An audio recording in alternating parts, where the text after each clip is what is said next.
very Good good afternoon. morning, good afternoon, and good morning to everyone, based on wherever you're located. I welcome you again on behalf of TPS family here for this very special panel discussion. The theme of this year's International Women's Day is Choose to Challenge.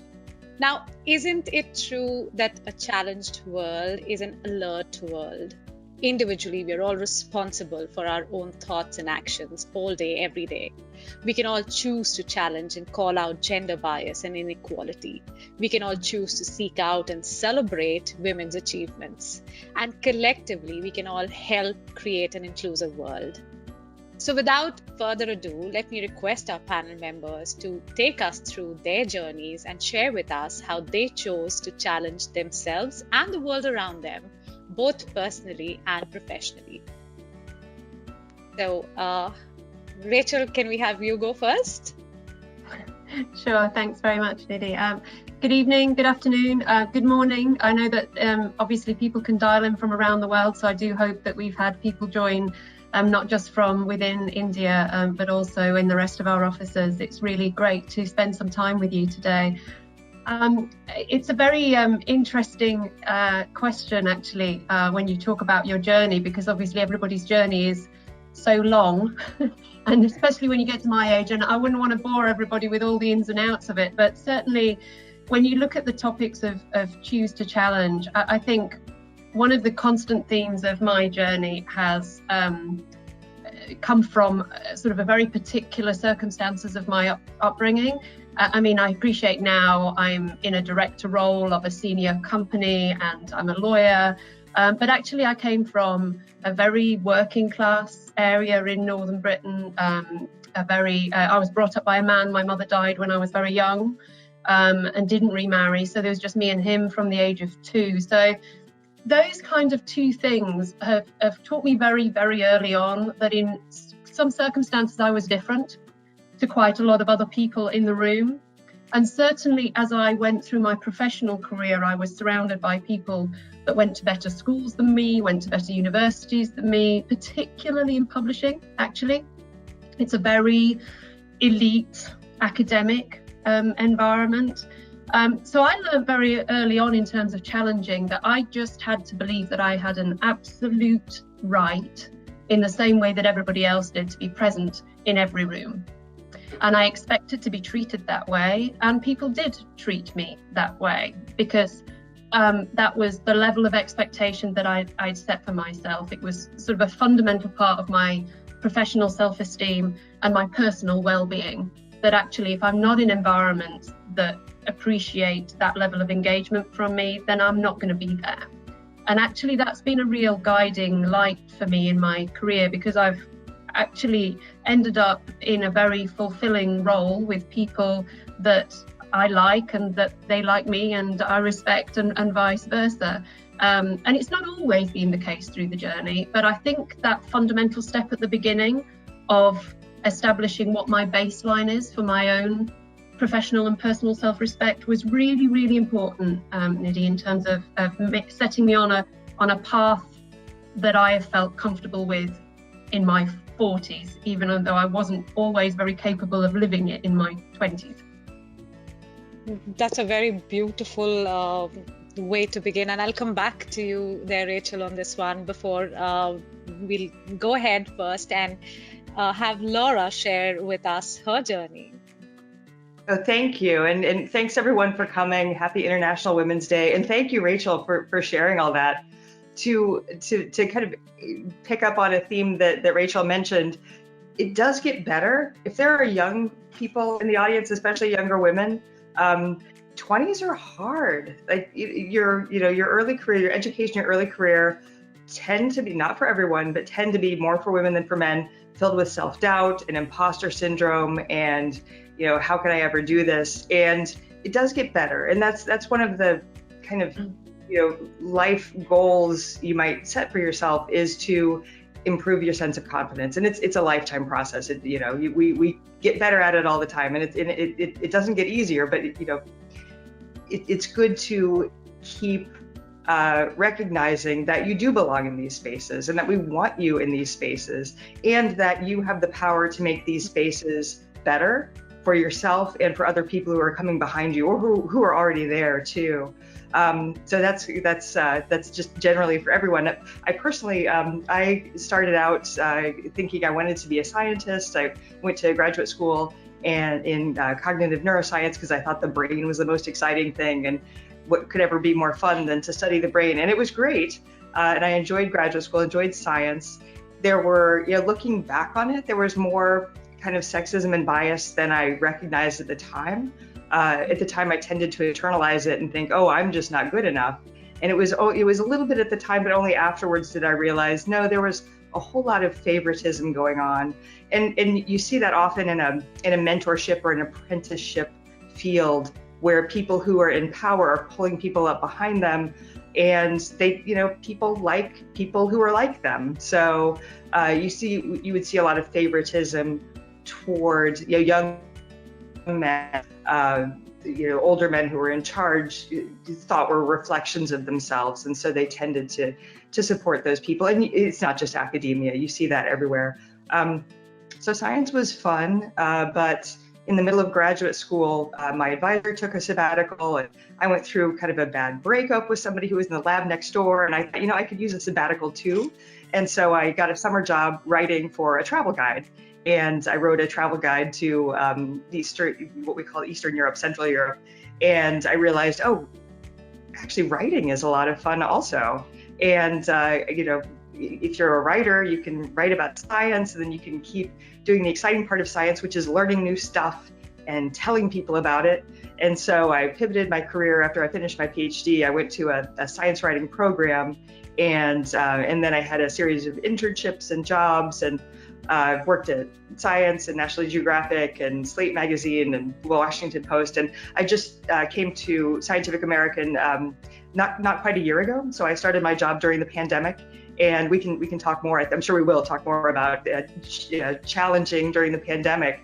But I think one of the things I've tried to do throughout my career is to make the spaces more welcoming to even early career, to recognize when things could be better, when there's injustice, when there's bias, and even on like a small level, sort of amplifying the voices of people who tend to get ignored, or now in a position of leadership, I have a lot more power to kind of make policies that make our make working life more inclusive, more humane. And I think that's something that we all have to do together. So thanks a lot. Thank you, Laura. Jessica, next up. Yeah, thank you, and happy International Women's Day, everyone. My name is Jessica, and basically as Director Global Diversity, Equity and Inclusion, it's basically part of my job to challenge. And when I was thinking about my personal journey to get there, basically, I think some of the things that Rachel and also that Laura said really resonated with me, because I think one of the experience that I had since being very young was the experience of being different, somehow different than people around me, different than my environment. I grew up in Germany. I'm half Ethiopian, half German. And so I grew up in a very white environment. I was the only kid of color in my kindergarten, and from this very early stage, I had this experience of people kind of reacting to me without me actually realizing that I was different, or that I looked different maybe than some of the kids around me. And basically only realizing that through my reflection in other children, and then later other people. And I think this is somehow something that stuck with me in different situations in my life. And when Laura said earlier, I didn't necessarily always realize, I think this is also true for me. I didn't always realize, hey, this was sexism, or this was racism, or this was just discrimination in one way or another. And only kind of looking back, I see some more of the structural aspects of this, even when I was a younger person. I did then kind of go on to study something that was kind of very normative. I went to study business, and I kind of saw myself as working in a company and like being in like corporate, well, Germany or whatever it would have been. And I think during my studies, it was actually when I realized, well, there is no challenging here. Like what I learned in university was so normative when it comes to bias, and it was so kind of looking at one specific kind of person and really shaping the business environment at like around that type of person or people. And this, I think, is when I really started to actively challenge what I wanted to be. I then decided to pick up another master's degree on diversity and gender competence. And this is how I, at the end of the day, ended in the role that I am. I was a consultant for diversity, equity, inclusion for about 6 years. And then I really was interested in kind of going that journey with a company and not kind of parachuting in and out. And this has been, well, since 2018. And it's been a great journey, and I'm learning so much, and I think it's great to see where we've come so far. Thank you. Thank you.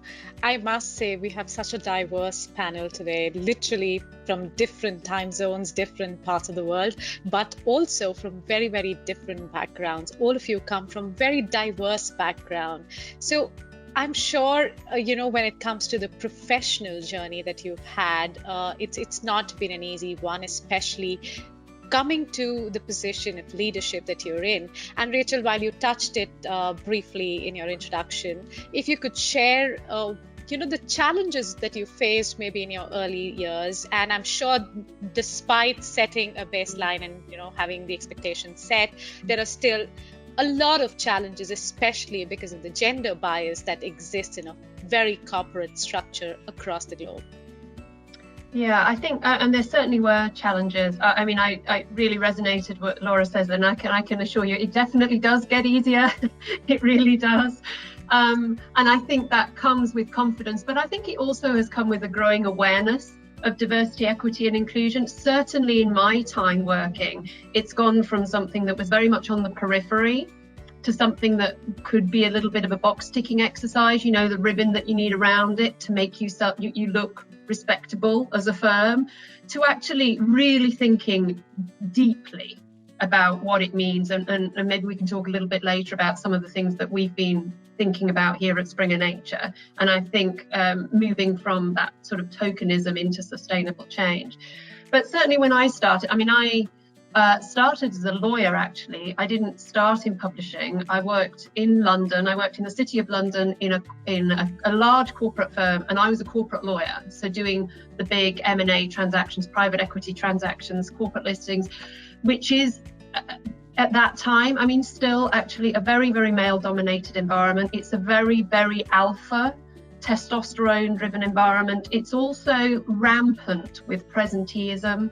There's a lot of, I did the big deal and I pulled an all-nighter and I've worked 3 days without sleep. And I'm like, there was a lot of people's value and self-esteem was tied up, which I think there is still a cultural element of that more broadly, actually, in how hard you've worked rather than what you've actually achieved. Very input driven rather than output driven. And as a younger woman, I could afford to be flexible to fit in with that. And I did, without question, actually. So I would work the all-nighters and I would do the big deals and I'd go to the pub after work. And, and I can't say that was a terrible time. It wasn't. But it would not have been conducive to any other point in my life other than that moment. At that moment, I wasn't married. At that moment, I didn't have children. I didn't have elderly people to care for. I actually had no social life, really, when you think about it outside of that. So it came at a time when I could afford to be flexible without actually thinking whether it was what I wanted. It just was how it was, and I fitted in, and they were lucky, and I was lucky that I could fit in that way. But then as time went on, and I remember this really distinctly, I was pulled in at my appraisal time for my annual appraisal, and they said, I was only 3 years qualified at the time, and they said, this is very early to tell you this, Rachel, but we do see you as a partner in this firm. So we'd like to be moving you towards that, even though we probably wouldn't do that, generally speaking, for a couple of years. And at that very moment, I'd never thought about it before, but only when it was offered to me, I thought, actually, this is not what I want. And I didn't want it because there wasn't a single person like me that I could look upwards in the firm that I aspired to be. There were two other women that I worked that were partners in the department where I worked, and I wouldn't aspire to either of their lives. Personally, they were very nice women, but I wouldn't aspire to their life. And I thought, my God, this is not for me. I've been working hard for a reason I'd never questioned or understood. And that was a very powerful moment for me, because it was the first time, I think, the fact that somebody had offered me the thing that everybody was working for, so I knew I could achieve it if I wanted it, was the key that then unlocked me being able to think what I really, really wanted. And that's when I left. And I left and went to work in publishing, because again, I wanted to work with a company and be on that journey.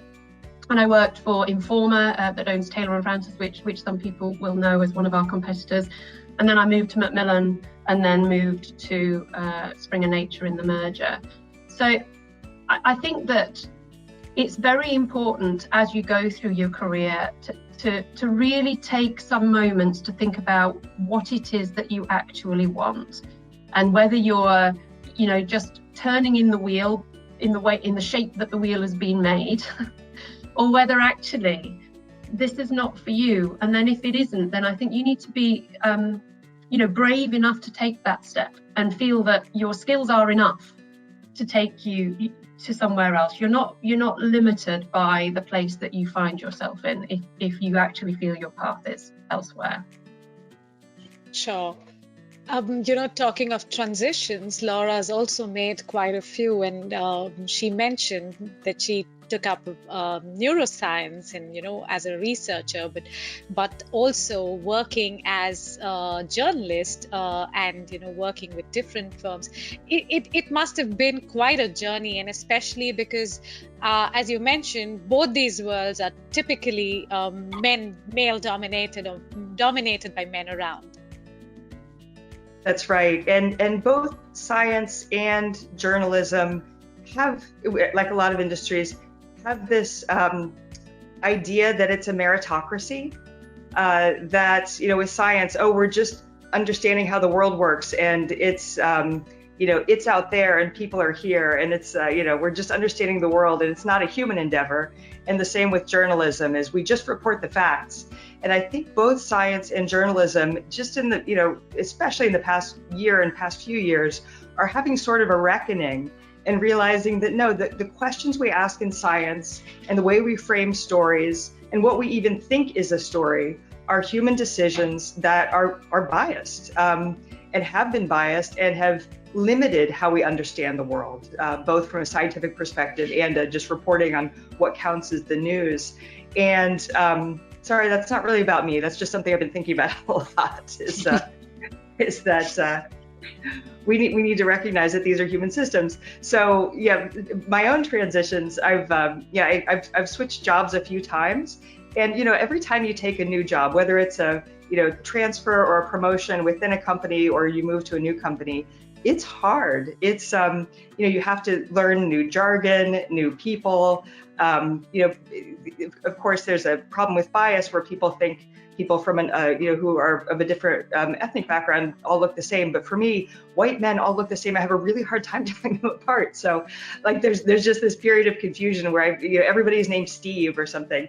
So these transitions are hard, and it can be intimidating, and it can be very easy to kind of stay in the job you're in because you're good at it, and it feels good to do something that you're competent at.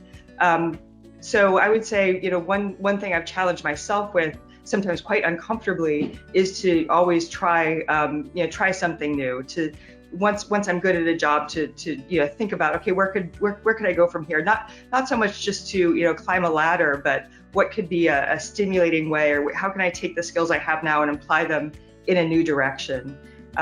So that's kind of been my animation. And if anybody's considering that, if you're considering like applying for something that's or a step up that's a little bit challenging, one thing I think is a little bit of a gender bias is often men will apply for jobs that they're only, if you look at the job description, there may be like 50% applicable to them. And women tend to wait until they have all, can tick every single skill that's expected on the job description. And so anybody out there who's, who is not sure whether to apply for something, it's fine. What we call them stretch jobs or, stretch goals or aspirational jobs. It's okay to apply for things if you're not perfect for it already, because you want to grow into the job. And if you come there with kind of a good base, you'll develop the skills you need to do the next thing. Thank you, Laura. Jessica, both Rachel and Laura have spoken about biases in different ways. And since you are the one who's spearheading diversity, equity, and inclusion for us at Springer Nature, I would really want to know this from you. When it comes to biases, a lot of times, unconscious bias plays a major role in the way we interact with people, and we don't even realize it. How do we look at, unconscious bias mitigation, and what is your experience through the various roles that you've portrayed in your career? How have you managed to tackle this?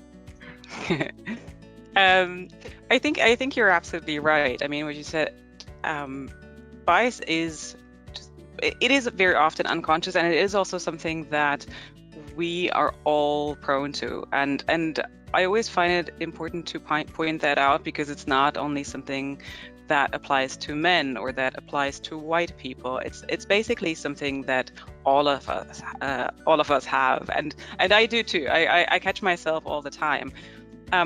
However, I think the difference is that we have structures that kind of where bias plays into that basically help certain groups of people advance in structures because of how they're built. And I think that is also one of the points, one of the opportunities that we have to counter bias. It is, of course, on an individual level, each of us can and should challenge themselves. And I think that's something that we need to do all the time, because we are all biased, and we do respond to people because of a number of things, of who they are, who we are. And so, yes, of course, we can individually challenge ourselves, but we also need organizations that have structures and processes in place that help us counter bias. So in the way we recruit, in the way talent management is carried out, in the way how teams are put together, we need standards and we need structures to actually make sure that the bias that we all have actually is addressed within those structures. And I mean, you said like in my personal journey, I think so my background is, well, initially business, but then I worked a lot in the field of diversity, equity, and inclusion, and very often that is related to HR, although I personally don't have an HR background, and I do think we must really be very careful not to kind of put DEI with HR, because the HR people have to take care of it somehow, because that's not what it is, and we all need to be really mindful of that, and something that we all have to drive. And I said earlier that I used to work as a consultant, and in my field of diversity, equity, and inclusion, there are lots of women. In HR, there are lots of women. In publishing, there are lots of women. But very often you see women up to a certain level, and then at the top, you don't see a lot of women. And that is also very typical to my field and my background. And being a consultant, I used to go into companies and consult and work with people within the company. And of course, there was a lot of bias towards me, not only, well, at that point, well, younger person, as a woman, as somebody who people thought, oh, like you say that because you're affected by it. You're a person of color, you're a queer person, you're a woman, so of course you have to say that. And that's something I think that we all do. We don't only respond to the message, but we also respond to the person who delivers the message. And so that is where I did feel biased towards me, and I think something that we can do is kind of work with allies, just kind of hinting to the panel that was earlier today, work with allies, making sure that we have all the facts and figures to be able to convince people, and then also kind of drive the structural change that we actually need to counteract bias. Sure, I think very aptly put. And since you mentioned the hierarchies and how once we start going up the ladder, the number of women starts to come down. Rachel, you yourself have been in a position where you are almost on the other side of the proverbial glass ceiling that exists. So what would you want to share with our colleagues here? How different is the world past the glass ceiling there, or how different it is? I really would want you to share, because I know that you have a very strong opinion there. I think I hate to break the illusion, if anybody has one, but it's not a shimmering utopia on the other side of the glass ceiling. I still, live in the same house, wake up in the same bed, my kids still have the same problems, I still have the same pressures, and I think it's one of the two mirages that I think women create for themselves, actually, which is often really difficult to break through, is that somehow when you get to the other side, it's different, and that also that there's a magic key to get through to the other side. If only if I were better, if I was somehow other, if I could transform myself, a bit like the caterpillar into the butterfly. As soon as you get through this transformative stage, you suddenly end up having all the skills that you need to be able to be on the other side. And I think it's like Laura was saying about jobs. I've never done a job that I've been ready for. Every job that I have done, I've been completely underqualified for. And actually, that's the point. That's the point of doing it, because why would I want to do the same thing over and over? So I think, my life is probably not how people imagine it. Like a lot of people, I have, the same stresses and strains in home life. I have conflicts and challenges at work. I have stresses managing my time. I have times when I'm feeling personally not as strong as I am on other days. There are days when I feel really overwhelmed. And I think that part of that journey through the other side of the glass ceiling is to realize that there isn't this magic key, this sense of being somehow other and better that suddenly carries you through. You already are enough. It's about turning up, doing the work that you are doing, challenging the environment that you're in if you feel that there are those structural inequities and biases that Jessica was talking about. And you can't do that on your own. It does require allies. It does require an organisation that recognises that as well. So I'm not suggesting that you just change your mindset and all of a sudden we'll all be, managing the company. But also I want to dispel this myth that I'm somehow different because I'm at this level and other people are still coming through. I can guarantee that behind the curtain, there's still as much craziness going on behind the scenes in my own life as there is in anybody else's. So, and I think that's one of the things that sometimes can hold people back, because they think there must be something different to the people that have got to wherever it is you're trying to get to you, if you're not in the position you want to get to. And actually, there's more connectors than is a difference between us than you'd think, actually. So, when you talk about similarities and differences, there is one thing that would be common to all of you here. And, now that you're in leadership positions, there are many a times certain connotations attached to it, saying, hey, in a board full of men, because we need gender equality or because we need diversity, we have one woman up there.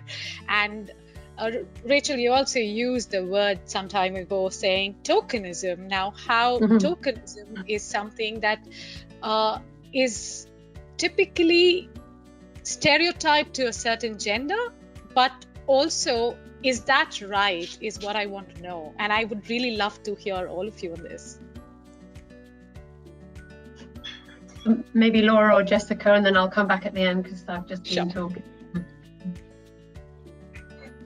Yeah, I have a specific example. So at Scientific American, we have a new policy that for every story that we publish, if a story only quotes white men, the reporting isn't finished. Basically, the person who's writing the story hasn't done enough research yet.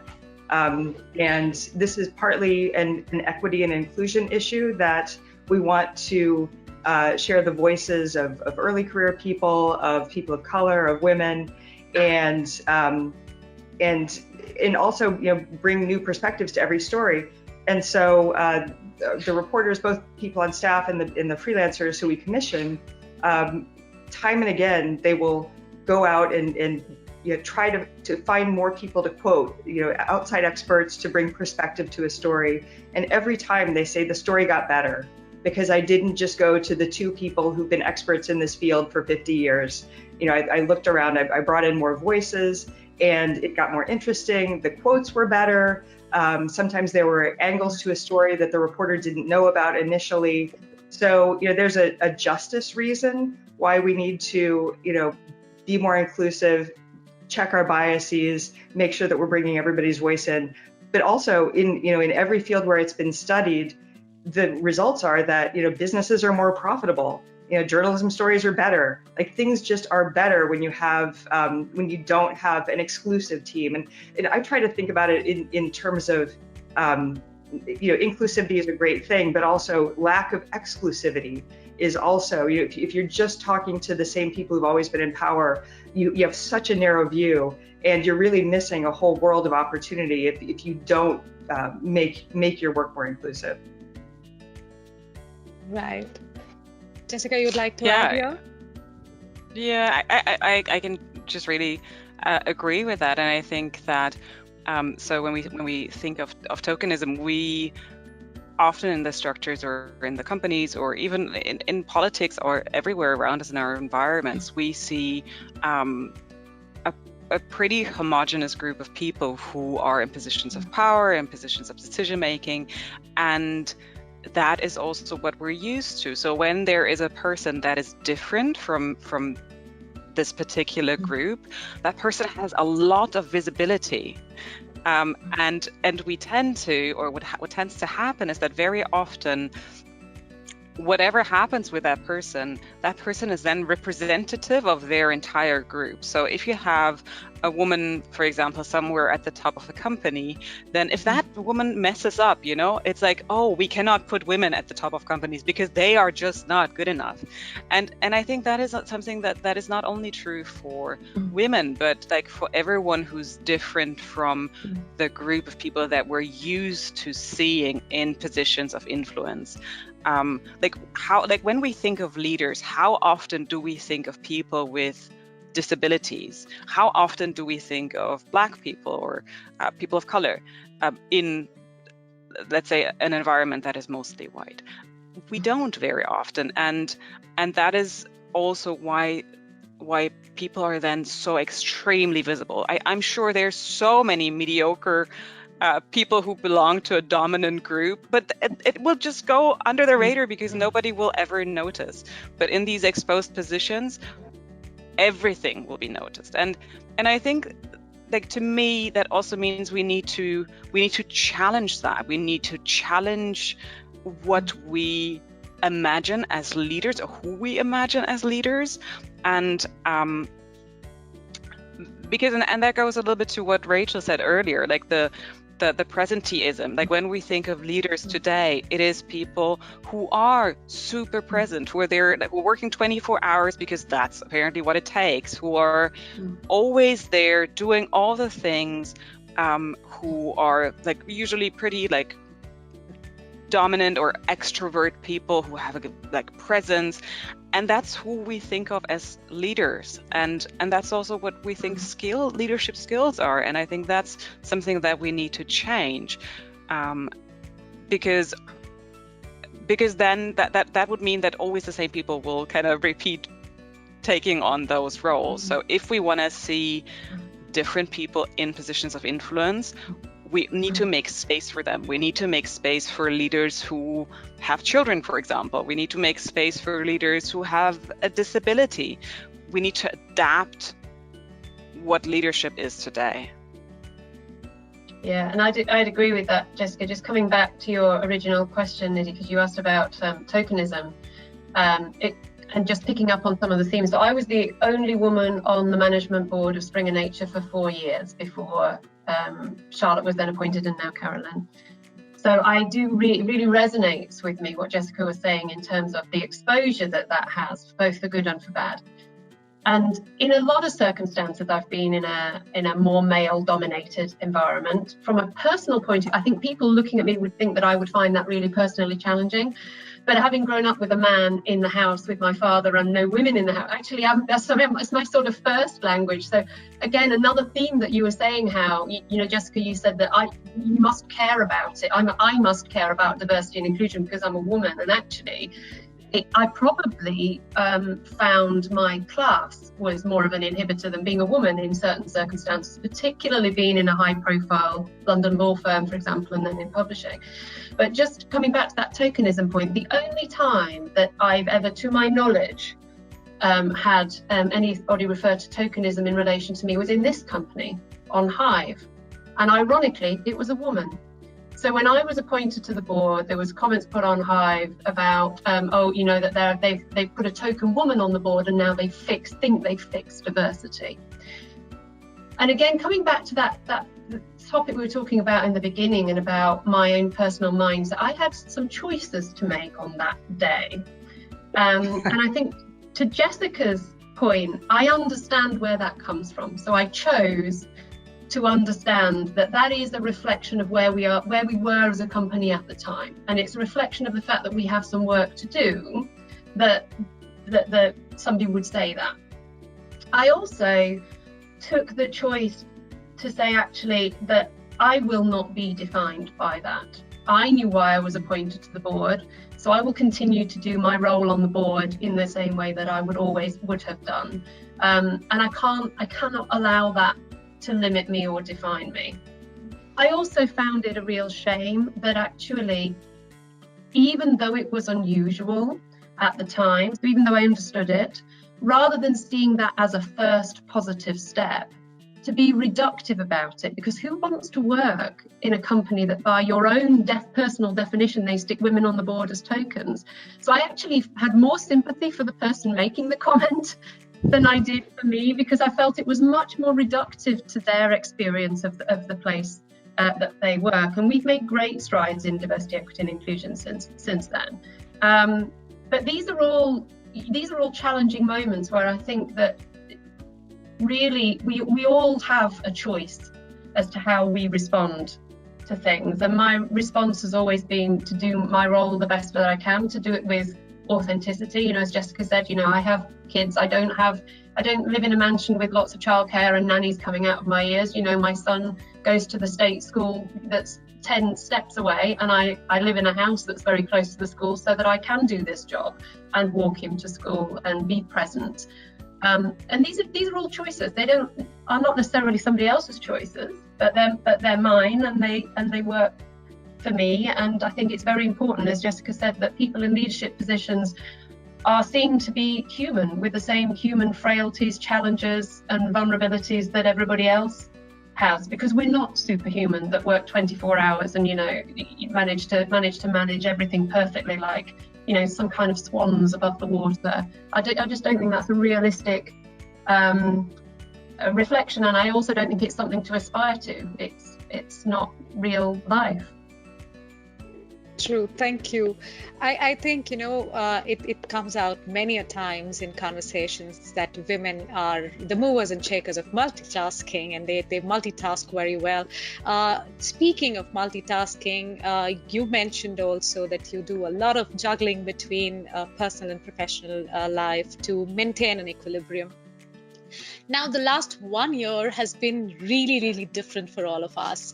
It's been a year where I don't think any of us was prepared for a time like this or expected to live a life the one that we're living right now. Laura, for you joined Springer Nature during that period, and you've perhaps met people face to face only via cameras. So how easy or difficult it has been for you as a leader to wade through this pandemic? Yeah, I have to say the people I work with directly at Scientific American and more broadly at Springer Nature, I have found to be very supportive and welcoming. I think it's been just a catastrophic year in a lot of ways, but I think the company is, genuinely trying. And I think the fact that we had a company-wide survey, and one of the things that fell out was people are really struggling with work-life balance. And so, the board has taken that quite seriously. And, as a manager, was glad to, but I had to come up with a multi-point strategy for dealing with work-life balance for my people. And I think just it really helps in all the different communities on Hive and the affinity groups. And I think people are this year maybe more, well, I don't have anything to compare it to, but it seems to me more than ever people are trying to support one another and find areas of common interest and share strategies for making it through. So it's it's been interesting to see just how adaptive and humane people have been. And as Rachel was talking about, it's there's not some like shiny life that you have when you're in leadership. And I think the Zoom call has been nice that way. We have people's kids coming in, or their cats will walk across their keyboard, or they'll be eating because they're forgot to have lunch, which that's not a good work-life balance thing. But the fact that we can all share that with one another, it's very demystifying. We're all just people with messy bookshelves, and I think that's one positive thing out of the video life.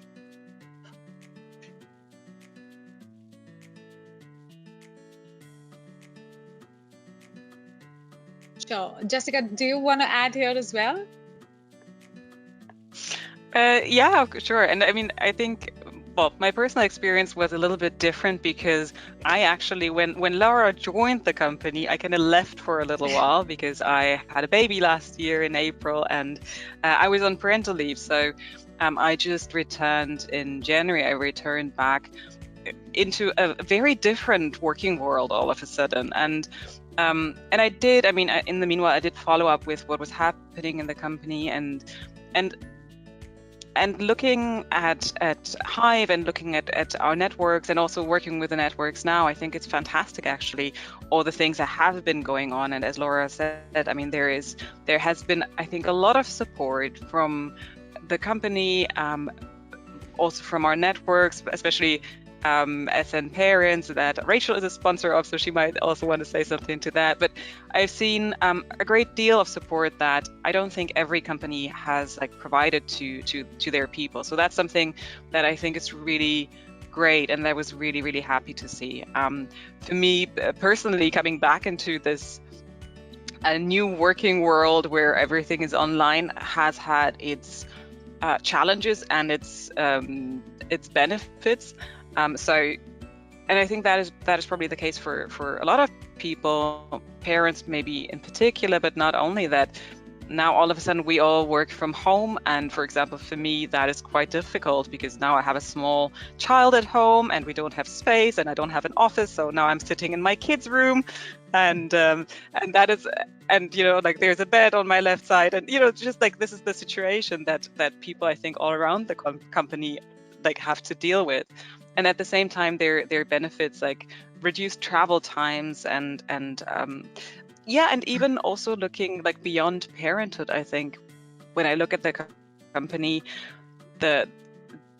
this kind of way of working online has also had opportunities in making people equally visible to some extent, because one of the things that as a company we have really struggled with was that we had like these big offices, like often Europe-based or also big office in the US, and this is like where all the decision makers were like based, you know. And when you're not in that office, then it's very difficult to be visible, like as like for your career and all of that. And that is something that I feel has been changing, because we now are all online, so there's more opportunities to be visible, to connect with other people throughout the company, and that's what people have been telling me, which is like one of the good things that came out of the pandemic. So I do see like the challenges, and I do see the opportunities in there, and I think we should take what is good in this way of working to kind of,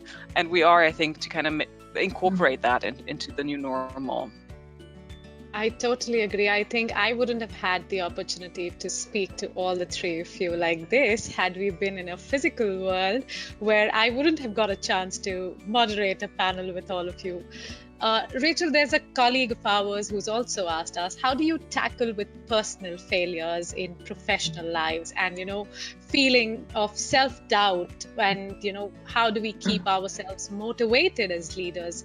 So the first question there was, how do you tackle failures in your professional lives if you at this stage in your career also go through them, and how do you ward off the feeling of self-doubt?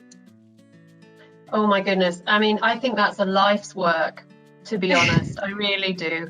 I think that this is not particular to women, but I do think women have a harder time. Generally speaking, I'm aware that that's a huge generalization, by the way, but I think that partly because of the pressure we put on ourselves to succeed, and partly because we find ourselves in environments where we're not often the dominant group or the most prolific group, I think we can put a lot of pressure on ourselves. So I think it's exacerbated, but I think it's something that we all struggle with as humans. And honestly, one of the things that I've been working on personally myself over the last few years and continue to work on, and it has actually really helped me having children in this context, is that failure, you know, learning to fail well. If you haven't read the book by Brené Brown of sort of daring greatly and you know, daring to try things, and that failure is part of the lesson, it's part of the journey, it's good, it's where the learnings are, it's where the good stuff in life is, about both the topic that you're trying to learn, but also your own capabilities and your resilience, and that's where the real good stuff is, and really changing your mindset to being a mindset that is one that embraces failure. And actually, this is not something that I think is purely personal. If you look at some of the most successful companies in the world, if you look at Google and other companies, this process of failing, learning through failure, giving employees autonomy to be able to try things and to fail and to learn, and that being a positive part of the journey, as opposed to be something that was, shameful. It is a really important part of framing the mindset. And as I said, I find it really important now. I have an 8-year-old. My youngest child is 8, and I spend an awful lot of time explaining to him that failing it's learning. Mistakes are how you learn, and that they're good, and that they're not a bad thing to happen. And sometimes they can be painful, and sometimes they can be embarrassing, and particularly if they're done publicly, which all of my mistakes are these days because of the position I'm in. But I think you've got to just really work hard to face them as what they are, which is a learning experience rather than a shameful experience. I do personally believe that will continue to be my life's work. I'm not good at it. I do have to coach myself through those moments quite carefully, and I don't think there's any shame in that either. I think it's just all part of acknowledging your own human frailties and vulnerabilities, and having the courage to be able to face those and work through it and come out the other side. But I have failed, and I will continue to fail, and all I can do is work through that in the most positive way that I can, and that's enough for me. We have a follow-up question that's come in, which is something that I thought you should address also, and especially since all of you would really have dealt with this situation at some point in time. The question is, do you face guilt at back home when you're with your family for not being there all the time, for not being able to give them the time and, being stretched between work and personal lives? Laura, would you want to take this? Yeah, so I don't have children myself, so that I have a different relationship to guilt probably than the parents do in the audience. But I think especially during the pandemic, I think it's helped all of us prioritize, and which means not just, okay, what are the most important things I have to do, but what things can I just not do? Whether that's laundry or the dishes or whatever, and kind of giving yourself a break and giving yourself permission to have a to-do list that's this long and you only get that far down on it on any given day, and that's okay. But that's a life's work too, to deal with that kind of guilt. Jessica, you have a lovely 10-month-old, and I'm sure the guilt that one has leaving that little one back home to get to meetings, and especially on a holiday, since you have a public holiday in Berlin today and you're still there with us. So how easy or difficult is the situation to be in?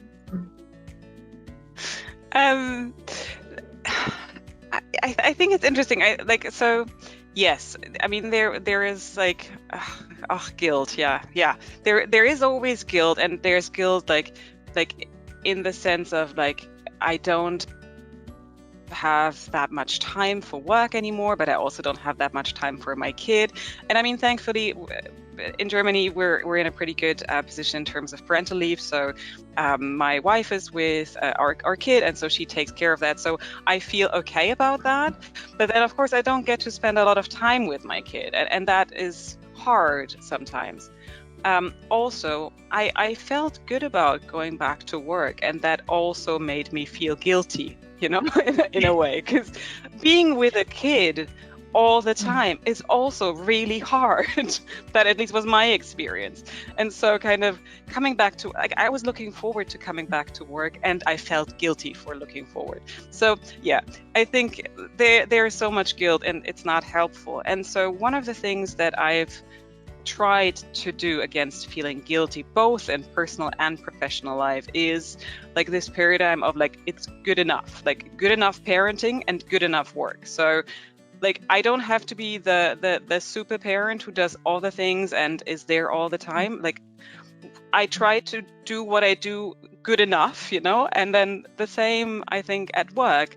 I would pour hours and hours into a single PowerPoint presentation just because I'm very, very particular with graphics and stuff. And that is just not I question myself now sometimes, is that the best use of my time? And is it maybe good enough to do things not to the T, but good enough? And I think that's something that I'm working on with myself, to be good enough. And it doesn't have to be perfect. So, while we're racing against time and there's barely any time left, there is a question that came up last, and I think this is what I will take last here before we get back to that one final question to you. Rachel, perhaps you could answer this. Do you ever feel the need to isolate or get that me time, especially to process your emotions and to reprioritize? Oh my goodness, that is such a good question, because I have tea breaks with people across the company, but also within my own team. And I was on a call with actually the members of the legal team in India, but also in South Africa, and we were all working women. And the one thing we were all joking about is that when this pandemic is finished, we are going somewhere on our own with a book. We're not going to take anybody. No, I don't want to speak to anybody. I just want to sit somewhere with a book, and I don't want to see anybody for a few days. So yeah, I think that is again a challenge, as Jessica and Laura were saying, of prioritization as well, and it goes to that point of guilt as well. I have found in the pandemic, my own well-being has really been much more of a focus for me because I've been very stretched. My youngest child has only been in school 3.5 months out of 12 months. So we've been homeschooling and working and everything else. And I've had to prioritize my own well-being because, to be honest, I didn't cope very well in the beginning. I was stretched in too many directions and felt like I was failing in all of them. So I think prioritizing well-being is really important. And I think being able to say, actually, as much as I love my work, I love my family, for me, I want some time on my own, and that is okay. That is good. And it's not less a time if you do have a family and your children spend it with their grandparents or with their father or with the, particularly being brought up by my father. I hate this notion of somehow dads are babysitting and mums are caring. If you're in a relationship that's structured in that way, all time is valuable with children, with the people that they love. So if I go out for a run for an hour and my children spend time with their dad or with their big sister or with their grandma or whoever it is, then everybody is okay. The world is not going to end. And the sooner people can give themselves permission to do that, the happier they will be. And I certainly am a much nicer person to be around when I've been for a run for half an hour than I am if I haven't been for a run for half an hour. It's better for everybody. Thank you so much. And since we're out of time, I just want to have a quick last word from all of you here. Maybe in the spirit of the International Women's Day, with a raised hand, what do I choose to challenge? Your last words to it. What is your advice, your suggestion, and how do you want women in their early careers to strive for, challenge, to move up the ladder? So Laura, we can get started with you. Oh, sorry, I should have had something ready for this. There's a kind of a pop psychology book in the US that I haven't actually read, but I just love the title, and it's called "Feel the Fear, but Do It Anyway." And it's basically, recognize that if you're challenging yourself, it's going to be scary. You may not feel worthy. You may feel guilty. You may think you're not ready for it, but go ahead and try. And if you fail, it's all an experiment. It's all research and development, and try again the next time. Thank you. Jessica? I would say choose to challenge who we think a leader is, and relating to our conversation earlier, that anyone who doesn't see themselves represented in the leadership of their organization really should try to kind of get there, to challenge what a leader is today. Thank you. And my challenge, I choose to challenge to continue to be an authentic leader, to show that actually people like me and people like all of you can be in these leadership positions. And I would ask other people to challenge themselves to let go of this notion that there is they have to be somehow better and have to be ready, and there's some magic key to get through the door. You're already enough. Thank you, Rachel. Such inspiring words. To me, I could go on. I think this 1 hour really doesn't do justice to a conversation with you all. And all the women around who epitomize strength, conviction, compassion, and perseverance. I think to me, each of these traits are the hallmark of a true leader. So I think in that spirit, one last photo for I Choose to Challenge. Thank you.